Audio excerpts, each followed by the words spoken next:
If I had just a few minutes to tell you what it is that actually makes a homeschool strong, I wouldn't talk about curriculum, and I wouldn't talk about co-ops, and I also wouldn't talk about intelligence levels. What I would actually talk the most about is the homeschool mother's thinking habits. Because the intellectual habits of any individual homeschool will never rise above the cognitive thinking habits of the person running the homeschool. And here's the hard truth. Most homeschool problems truly are leadership problems. And leadership begins and ends with how you think. So today I'm going to walk through about 14 different everyday habits that actually sabotage homeschool leadership. And this is not in any way, shape, or form meant to shame you. This is meant to help sharpen you into a much better, stronger homeschool mother. As you listen to this video today, I want you to think about it very practically. Because strong thinking is not abstract. It is not nebulous. It actually becomes structure. And if you do not have a structure that keeps you accountable every single day, well, you've probably already experienced this for yourself. Your best intentions will dissolve by Wednesday. And this is exactly why I created my brand new Homeschool Checklist Protocol. It is a daily execution system that forces follow through. But we'll come back to that. For now, let's talk about those habits. Number 1, binary thinking, oversimplified judgments. I'm sure you have heard some version of this, if not all versions of this, but it's the whole structure is rigid, freedom is loving, or even classical education is good, public school is bad. Strong leaders are able to hold nuance. It's the weak leaders that swing back and forth between the extremes. So if you are not able to evaluate different educational paradigms without flattening them into black and white, then your homeschool will most likely continue to lurch from method to method to method. It is so important as a homeschool mother to learn to not throw the baby out with the bathwater. It's important to learn how to spit out the bones, so to speak. Number 2, lack of metacognition. In other words, no self-assessment. You've heard me talk about self-assessment before. It is so incredibly important if you want to create any type of important change in your life or in your children's lives. So metacognition or self-assessment means that you are thinking about your thinking. If you never step back and ask yourself, why is this not working? Or what is it that I am doing that is holding this back from working? Or how can I improve? Or am I reacting emotionally here? Then you are going to continue to repeat the same mistakes year after year after year, and you will never get better. Self-assessment does not mean that you're necessarily criticizing yourself, although in some respects you are, but it does not mean that you are throwing a giant pity party. You are doing this so you can zero in on what needs to change, because if you don't know what needs to change, nothing ever will. Number 3, automatic arguing or defensive posture. So if every single suggestion that you hear from someone else that goes against what you are currently doing feels like a personal attack to you, you will never grow.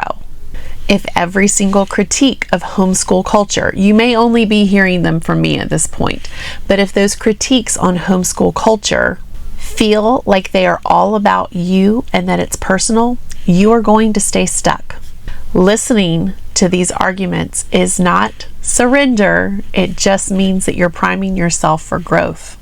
Number 4, short-term thinking. In other words, comfort over outcome.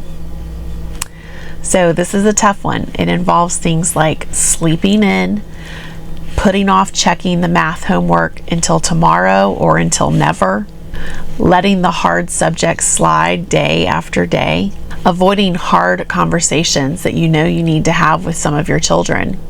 Every single time that you choose comfort over correction, or you choose the easy way out over the hard thing, you are choosing short-term peace over long-term competence. Strong homeschool leadership is absolutely built on delayed gratification. Number 5, refusing to listen or not studying. So, homeschool mom, your education is not finished, not by a long shot. If you are not reading, if you are not studying, if you are not learning, if you are not trying to find out more about pedagogy and cognitive development, then you are trying to lead without sharpening yourself first. You're trying to get your children to do something that they do not see you modeling for them. You are going to have a really difficult time building intellectual strength in your children if you refuse to grow intellectually yourself. Number 6, false confidence. In other words, the "I've got this" syndrome. This sounds a lot like, we're fine here, they're still young, they have plenty of time to catch up, there's no such thing as behind. Well, maybe, but are you actually measuring any of this? Without evaluation, you are just guessing. You don't actually know. You're gambling with your child's education. Strong leaders welcome data. Number 7, low curiosity or intellectual stagnation. So if you as the homeschool mother are no longer curious yourself, then your homeschool will plateau. Curiosity in the homeschool mom sets the ceiling for the homeschool children. So if you as the homeschool mother do not learn how to ask better questions, then your children won't either. Number 8, ad hominem thinking or personalizing critiques. Instead of evaluating ideas, you're evaluating tone. I've heard these very things said about myself and commented in my comment section. Things like, "She's so harsh. She's too intense. This feels rigid." Strong thinkers engage arguments, but weak thinkers are intimidated by personalities. So if you cannot separate the ideas from the person delivering the idea, you are going to have a difficult time training your children how to reason well. Now, I'm not saying this in a bid to get you to like me, and I try to be kind with my delivery, and this is not just about me. But if you find yourself reacting to personalities instead of ideas, you really need to take a deep breath and try to get past the delivery of the person. Number 9, bandwagon thinking or following trends. This one is so easy to get caught up in. New planner, new curriculum philosophy, new homeschool room aesthetic. Every single year, if you chase everything that is trending in homeschool culture, your children will miss out on experiencing the stability of a well-run homeschool. Number 10, confirmation bias, otherwise known as only listening to comforting voices. So if you are only listening to voices that are comforting you and encouraging you and telling you that you are doing well, and just the fact that you're homeschooling at all means that your children are better off than public school children, for instance, you are never going to become a better homeschool mom. You're never going to sharpen your skills. Strong leaders are always actively testing their beliefs, testing them, sharpening them, trying to improve. They certainly do not curate an echo chamber. Number 11, blind appeal to authority, otherwise known as curriculum worship. Okay, so these are the things that you might hear if this is a trap you're falling into. The curriculum says, or the co-op leader says, this one's my favorite one, just trust the process. Or this expert says. We certainly want to respect expertise. In most instances, it is hard-earned. But we also need to understand for ourselves why it is that we are doing what we are doing. Authority is a guide, and it should get us on our way, but it is not a substitute for thinking things through on our own. Number 12, false causation, otherwise known as magical thinking. Okay, I've been guilty of this one in the past, and I am working really hard to get this out of my thinking. So this results in hearing phrases or saying phrases like this. He hates math, so he's just not a math kid. Or she struggles to read, so she's just not academic. Correlation is not destiny. Sometimes the issue really does come down to training. Strong leaders are going to look for causes, not just go straight to a label. Number 13, emotional reasoning, feelings as truth. Okay, so you've probably heard or said this one before. I feel so overwhelmed, so this must not be working. Or he's getting really frustrated, so we should just stop. My absolute favorite one is just take a week off and focus on playing, as if that ever fixed anything. Emotions should be used as data. They are not directives. And number 14, inability to admit mistakes, otherwise known as pride. So if you are not able to take accountability for the parts of your homeschool that are completely your fault, if you're not able to say things like, yes, I let things slide this week, or we are going to have to change this. This is all on me. Or I was wrong. Then you are not going to be able to grow. Mistakes are absolutely feedback, and they are valuable for that reason.